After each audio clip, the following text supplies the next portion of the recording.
Hello, you are listening to the Bethel Atlanta Sermon of the Week. We hope you enjoy this message. For more information about Bethel Atlanta, visit www.bethelatlanta.com. Thanks. Well, good morning, everyone. I've just been anticipating this day for a while. I left last year and thought, I think there's more. To Easter. And I emailed myself a scheduled send to pop in my inbox in February. And this February, I opened my email and it said, there's more to Easter, don't forget. And I have been sitting with this for the last couple of months. And I felt the nudge from the Lord that said, can you anticipate the resurrection the same way you anticipate Christmas? And as a mom that buys all the presents and tries to make all the memories, Christmas Eve, I feel this budding of excitement, like I cannot wait till tomorrow. And I will say, I felt this last night. I felt this, we get to celebrate the resurrected King tomorrow. And I felt this overwhelming excitement that said, God, you're going to show up in our midst today. And like Dan said a minute ago, this is a cornerstone day for us. And I don't want to get lost in tradition. I want to take it for what it means. There's something so significant that Jesus did for us. And I want us to make sure we take hold of it and commemorate it in that way. Sound good? I have an expectation that we're going to pull on the spirit of resurrection today. That same spirit that raised him from the dead lives inside of you and in me. And we are going to pull on that spirit of resurrection. And so we're going to take some time to make room for his Holy Spirit, that spirit to move in our midst today. So I don't think we can have our expectancy too high. We cannot out-expect God. Can we raise our expectancy and pull on this spirit of resurrection? So I'm going to dive in with Colossians 1:20. It says, I'm reading from the Passion Translation, it says, and by the blood of his cross, everything in heaven and earth is brought back to himself. It's reconciled, back to its original intent, restored to innocence again. Everything in heaven and on earth is brought back to himself, back to its original intent. This is all through the cross, by the blood of his cross, back to its original intent, restored to innocence again. What in our life is not lining up with its original intent? Because he already bought it with the blood of the cross. What in our life needs to be brought back to innocence again? He already paid that high of a price for that to live and be in alignment with the way he originally destined it to be. So the Lord said to me a few weeks ago, are we responding? Is he getting what he paid for? Is Jesus getting his full reward? He paid the highest price. Did he get what he paid for? Has he gotten what he paid for in my life? Has he gotten what he paid for in your life? This is our invitation. For the joy set before him, he endured the cross. He endured it for our healing, for us to be restored, reconciled unto him, for everything to be restored to innocence again. Okay, so I'm going to read from Isaiah 53. 700 years before Jesus' coming, Isaiah prophesied of this, of his coming. Isaiah 53, verse 3. He was despised and rejected by men, a man of sorrows and acquainted with grief. And as one from whom men hide their faces, he was despised, and we esteemed him not. Surely he has borne our griefs and carried our sorrows, yet we esteemed him stricken, smitten by God, and afflicted. But he was pierced for our transgressions, he was crushed for our iniquities, and upon him was the chastisement that brought us peace, and with his wounds we were healed. So 700 years before Jesus died a brutal death on a cross, Isaiah declared, this is what's going to come out of that. He's going to be despised and rejected. He's a man of sorrows. That's anguish. That's affliction. He's acquainted with grief. That word, chala, means anxiety and calamity. He was acquainted with our anxiety. Anxiety, it's a thief. And he knew it. And he conquered it on that cross. He was pierced for our sins or transgressions, crushed for our iniquities and guilt, our skins. And his chastisement brought us peace. There's so much more to peace. I'm going to go into that in a minute. And by his wounds we're healed. So where do we not line up with that he already bought? Did he get what he paid for? He's not some out-of-touch king. He knew our sorrows. He knew our anguish. He knew our pain. He knew our anxiety. And yet, he died for them.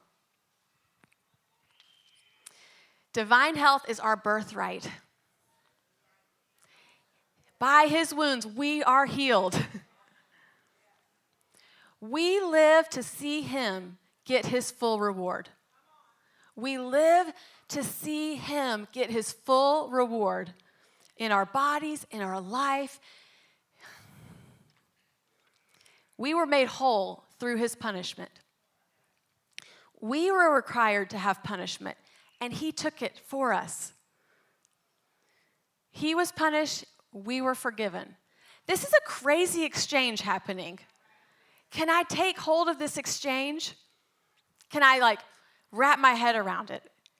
Wow, you really wanted to take on my punishment in exchange that I get to walk in freedom, that I got to walk in wholeness.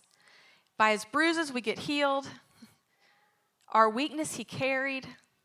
He bore our griefs. This is the best exchange. This is the best deal we've been ever offered. Is he getting his full reward? I live to represent him well.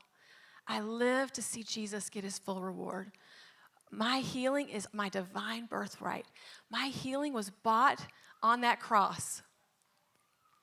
And so I'm asking myself, okay, and I'd love you to do this as I'm talking, what did he pay for that I have not experienced yet? Where has he not yet got his full reward in my life? So I have to think about my health, and I'm thinking, you were wounded for my health. I have to make it really personal. If my body is not healed yet, it's not whole yet, but you've already paid this price. Can you get what you paid for in my body?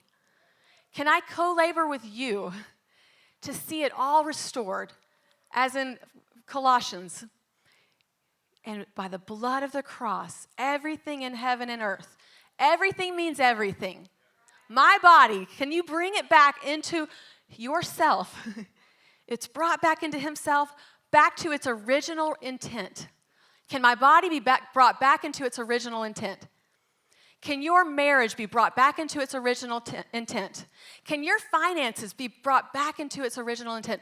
What is he breathing on in your life that says, oh, you have not gotten your full reward yet? Restored to innocence again.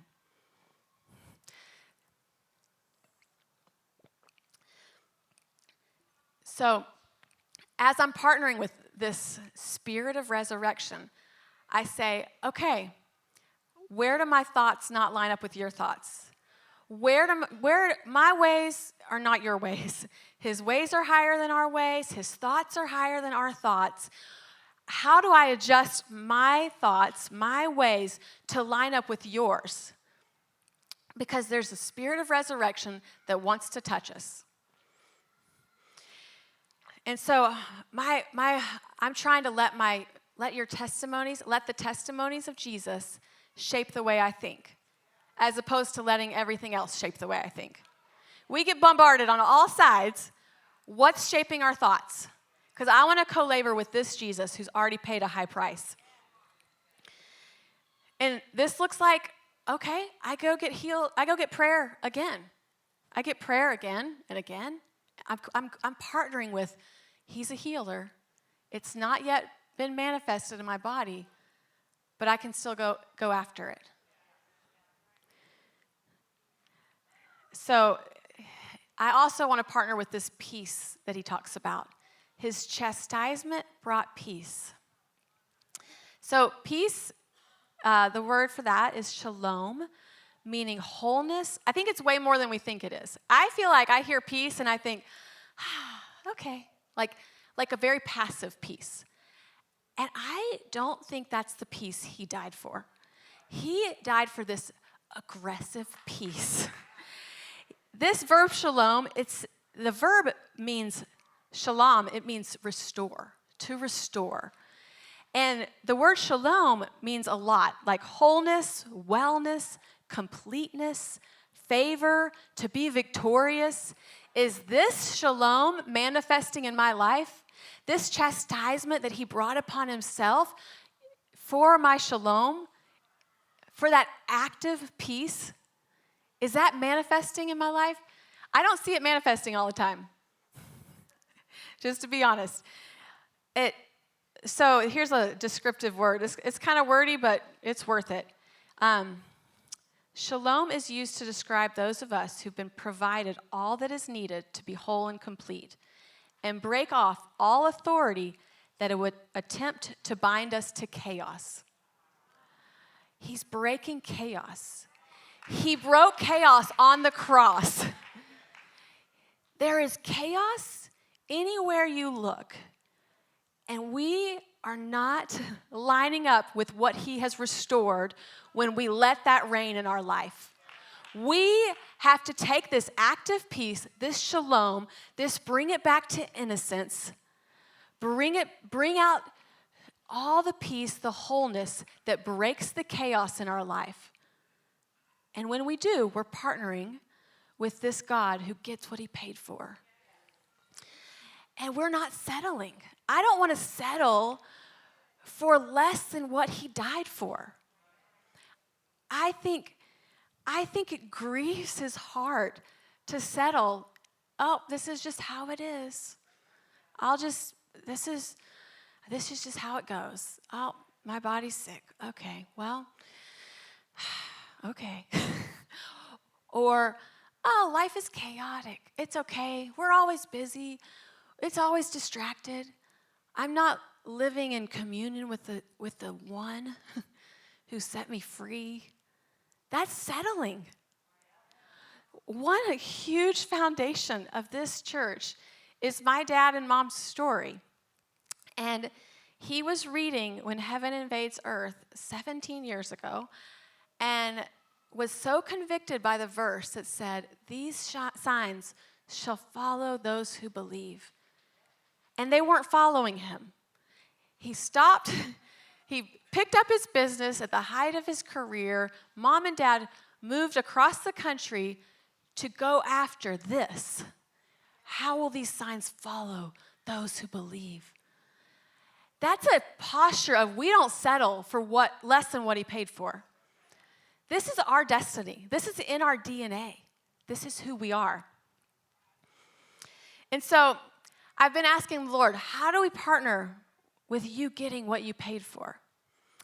And Pastor Bill spoke this message a couple years ago about partnering with the life of resurrection, and that we get to lay our lives down and surrender. And that's how we partner. The life of resurrection is the daily Christian life. And our daily surrender invites the spirit of resurrection. He's our model. Jesus is our perfect model. He's the perfect example. He went to the cross, which is picture of he's fully God and fully man. And he asked, hey, Father, can you take this cup from me? If there's any other way? He chose to surrender. He's our model. Perfect surrender. And he didn't get himself off that cross. He was raised by the spirit of resurrection through the Father. He could have, he's fully God. He could have been like, this is too much. But he died on that cross, and the spirit of resurrection through the Father touched his body and raised him from the dead, and that is what we get to celebrate. So our daily surrender invites the spirit of resurrection. His surrender invited that spirit of resurrection. We can't, pick and choose. I'm going to surrender, God, so you resurrect my marriage. I don't want to surrender unto getting what I want. I want to surrender so that he gets what he paid for. I want to surrender my life, my whole life, and he gets to breathe that spirit of resurrection into it.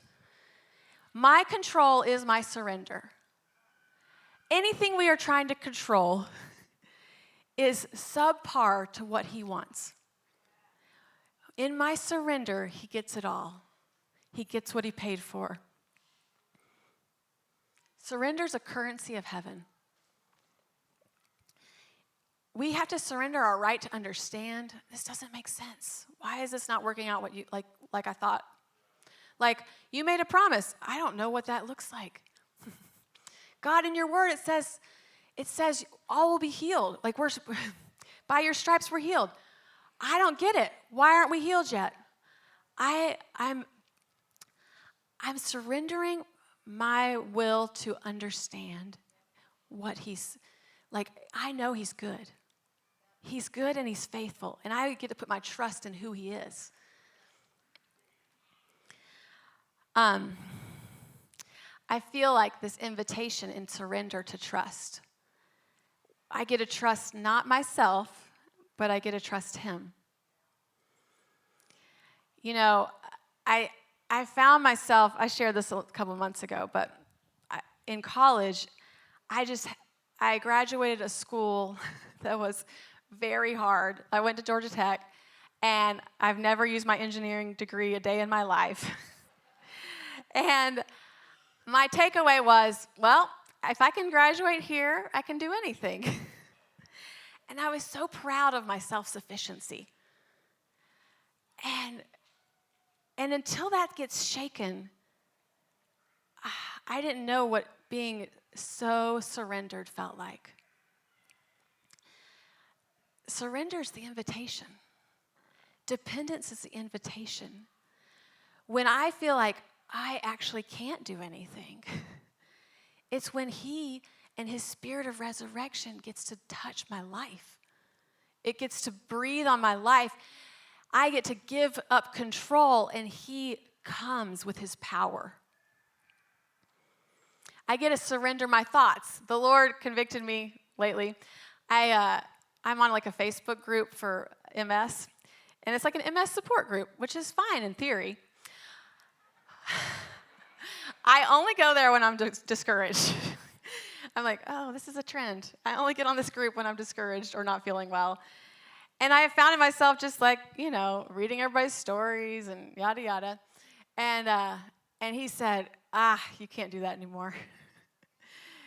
You have to renew your mind. You have to change the way you think. My thoughts actually need to be your first thoughts, not your thoughts. You have to surrender your thoughts on how you think it should turn out. Not what I think my thoughts are so below his thoughts. His thoughts are so much higher. His ways are higher. His thoughts are higher. And it's a slight act of surrender. Oh, I really want to get on that page and read people's stories because I want to wallow. It's really not helpful. But he's like, no, you surrender that. Because you're going to embrace my thoughts. And that's not a tool to do that. He's calling us to lay our lives down in absolute surrender. In Hebrews 12, 27 and 28, our purest worship that delights his heart is as we lay our lives down in absolute surrender, filled with awe. We get to be alive in the surrender. A yielded people are alive in the surrender. And our yieldedness, our surrender, is a platform to him for his spirit of resurrection to bring life, to resurrect, to restore, to recover, to redeem all.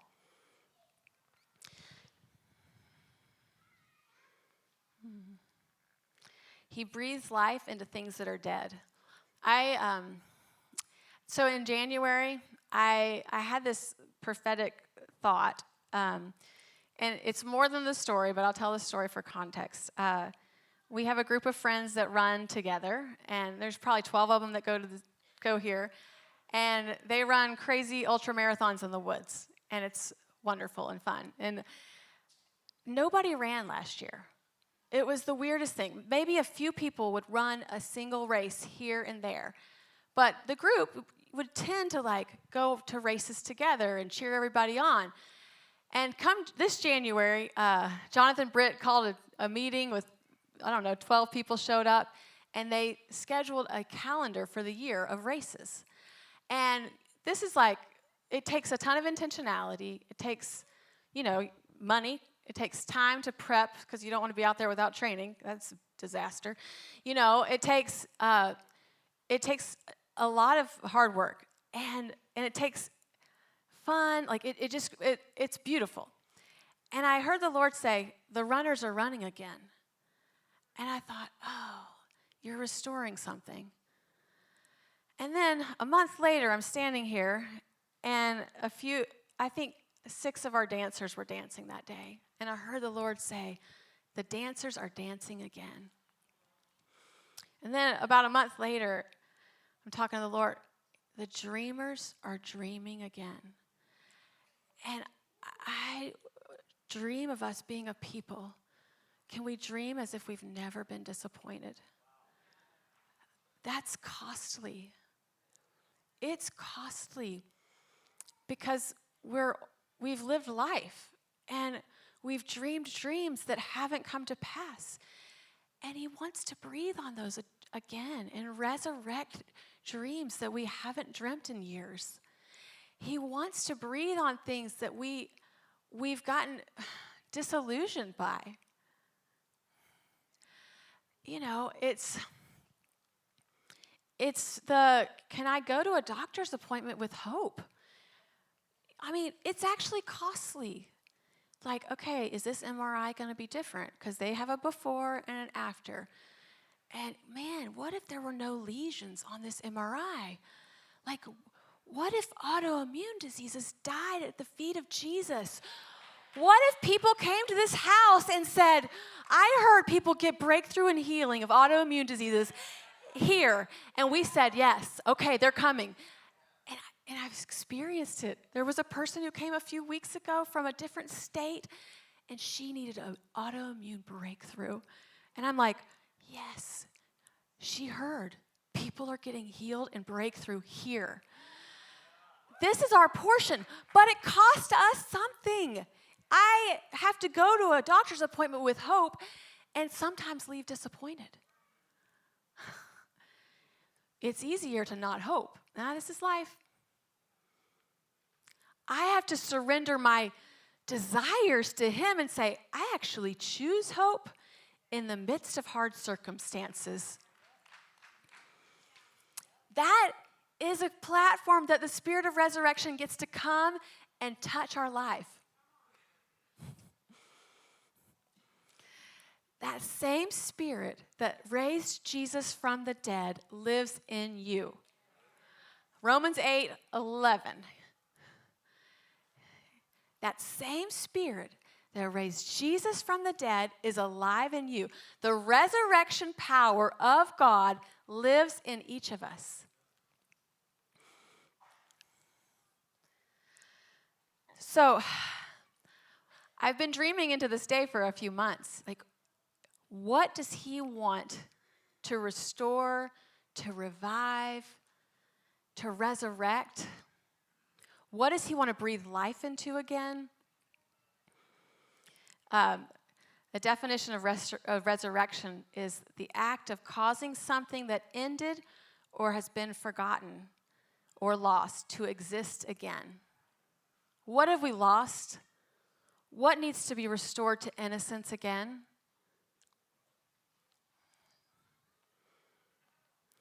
We're going to have ministry time in a minute because that Spirit that raised Christ from the dead lives inside of each of us. And he's going to show up because that's what he wants to do. And this resurrection power, we don't just celebrate Easter because he's risen. We actually call on the resurrection power of the risen Lord to be alive and active in our lives. And so in the middle of the night 2 nights ago, I was just, the Lord was talking to me and showing me some pictures of who he wants to breathe life into again. And in my mind's eye, I'm seeing this vision or dream, and across it goes this giant piece of butcher paper, crepe paper, brown paper, and then these groups of people would just be displayed on the paper. And I knew God wanted to resurrect something in their life. And the first group was, it was an individual, and swirling around their head was chaos. They were just in crazy chaos. The next was a family, and there was tons of discord. There was arguing. So they're just on this crepe paper, like God's like, I'm going to touch them. The resurrection power is going to touch them. The third was someone was laid back like in a lounge chair, and I heard the phrase, I'm so sick and tired of being sick and tired. And the fourth, I saw someone just face plant on the butcher paper, and they were like, have it all, God. I surrender it all. It's all yours. And so I don't think that that's just for one person in each of those categories, but I hear him saying, I'm going to breathe my resurrection life into any area that needs resurrection. I'm going to restore to innocence again. And so Dan and Danielle are going to do, facilitate our ministry time, okay? So. Thank you for listening to the Sermon of the Week. To stay connected with Bethel Atlanta, visit www.bethelatlanta.com.